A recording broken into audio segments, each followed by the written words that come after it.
Assalamualaikum warahmatullahi wabarakatuh. Salam sejahtera. Selamat kembali ke channel Cikgu Hanaling RBI. Apa khabar semua? Cikgu doakan semoga anda sihat dan ceria selalu. Murid-murid yang dikasihi sekalian, pembelajaran kita kali ini ialah tentang ulasan. Soalan bahagian C, pemindahan maklumat. Ayuh kita belajar.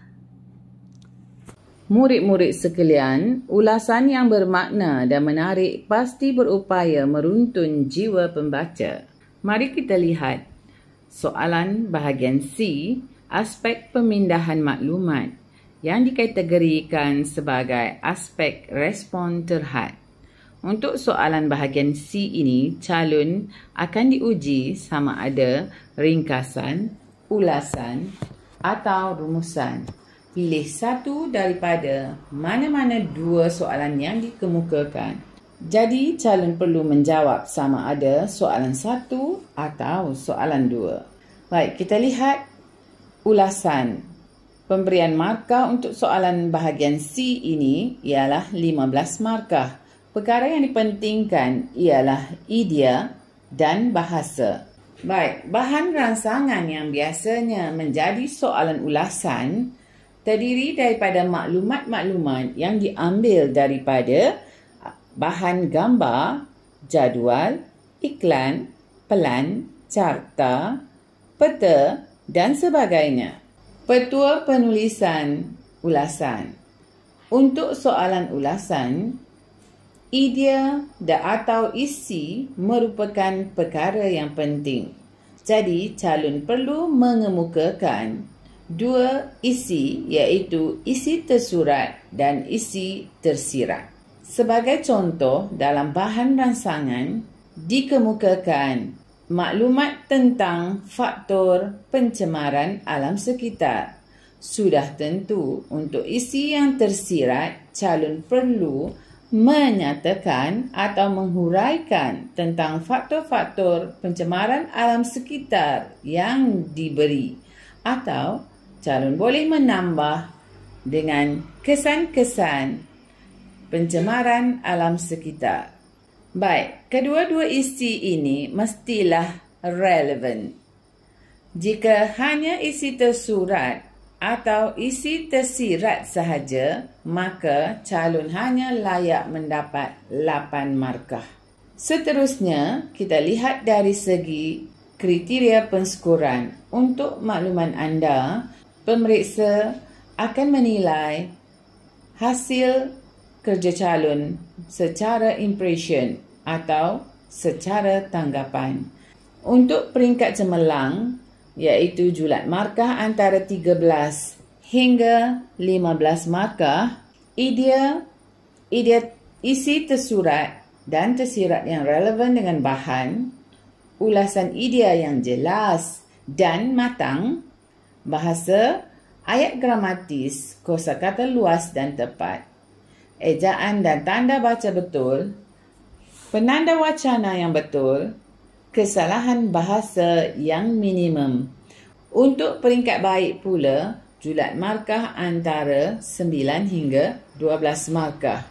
Dari segi idea, isi tersurat dan tersirat yang relevan dengan bahan, ulasan idea yang jelas, manakala dari segi bahasa, ayat gramatis, kosakata luas, ejaan dan tanda baca masih betul, penanda wacana yang masih betul, dan kesalahan bahasa yang masih minimum. Bagi peringkat penguasaan minimum, markahnya antara 5 hingga 8 markah. Dari segi idea, isi tersurat atau isi tersirat yang relevan dengan bahan, ulasan idea yang kurang jelas, dari segi bahasa, ayat kurang gramatis dan kosakata terhad, kesalahan bahasa yang ketara. Murid-murid sekalian, untuk tahap yang terakhir, iaitu tahap tidak mencapai tahap penguasaan minimum, 1 hingga 4 markah diberikan. Keseluruhan jawapan calon menggambarkan penguasaan bahasa yang tidak cekap. Murid-murid sekalian, kita lihat pula kriteria penulisan ulasan cemerlang, iaitu cemerlang atas markah antara 14 hingga 15 markah. Untuk mencapai tahap ini, calon mesti mengemukakan isi tersurat, isi tersirat dan kedua-dua isi ini merupakan isi yang relevan dengan tema. Seterusnya disampaikan dalam bahasa yang gramatis serta bilangan perkataan dalam lingkungan 100 patah perkataan dan dihasilkan dalam satu perenggan. Okey, kita lihat pula mengapakah calon mendapat markah kurang daripada 14 dan 15 markah. Dari segi kualitinya, 13 markah atau cemerlang bawah ini diberi kepada calon yang menulis lebih daripada 100 patah perkataan. Jadi calon dinasihatkan supaya mematuhi arahan soalan. Isi dan bahasa baik. 12 markah iaitu baik atas, kiranya calon menulis ulasan yang baik tetapi kurang daripada 80 patah perkataan. Hal ini kerana ulasan itu dianggap kurang matang, tetapi bahasanya masih baik. 8 markah iaitu dalam kategori penguasaan minimum seperti yang cikgu beritahu tadi, mungkin hanya isi tersurat sahaja dan mungkin hanya membincangkan tema sahaja. 5 markah diberi kepada calon yang hanya menyalin maklumat yang terdapat dalam bahan rangsangan. Okey, kaedah pengiraan bilangan kata. Bilangan kata yang sepatutnya ialah lebih kurang 100 patah perkataan. Jadi, untuk itu, calon perlu mengetahui bagaimana mengira bilangan kata tersebut. Kita lihat kata yang dikira 1, iaitu nama khas, kata ganda, alamat pada satu baris, nombor atau angka yang dieja ataupun nombor dan angka itu sahaja. Kemudian peribahasa yang dikira satu-satu, frasa nama, penanda wacana, kata majmuk dan seterusnya. Tidak dikira sebagai perkataan ialah kata sendi nama di dan ke. Baik, ini merupakan contoh soalan PT3 tahun 2019. Okey, pilih sama ada soalan ulasan atau soalan ringkasan. Kita lihat fokus kita hari ini iaitu soalan ulasan. Okey, kita kena tahu bahawa untuk soalan PT3 2019 dalam arahannya lihat iklan di bawah dengan teliti berdasarkan maklumat yang terdapat dalam iklan tersebut, tulis ulasan yang panjangnya antara 80 hingga 100 patah perkataan. Jadi arahan soalan telah pun menulis bahawa anda perlu menulis antara 80 hingga 100 patah perkataan.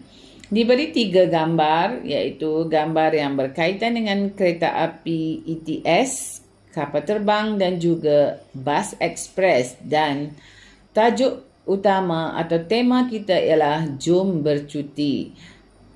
Secara umumnya isi tersurat yang perlu anda nyatakan ialah berkaitan dengan tema jom bercuti, iaitu berkaitan dengan pengangkutan awam yang digunakan untuk pergi bercuti, dilampirkan harga dan masa bertolak. Jadi itu merupakan isi tersurat. Jadi sebagai isi tersirat mungkin anda ingin memberitahu kebaikan bercuti atau kebaikan menggunakan pengangkutan-pengangkutan yang telah dinyatakan serta kesan-kesannya.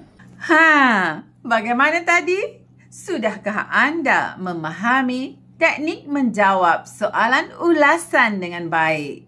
Cikgu harap anda berupaya untuk menulis ulasan yang betul-betul mantap.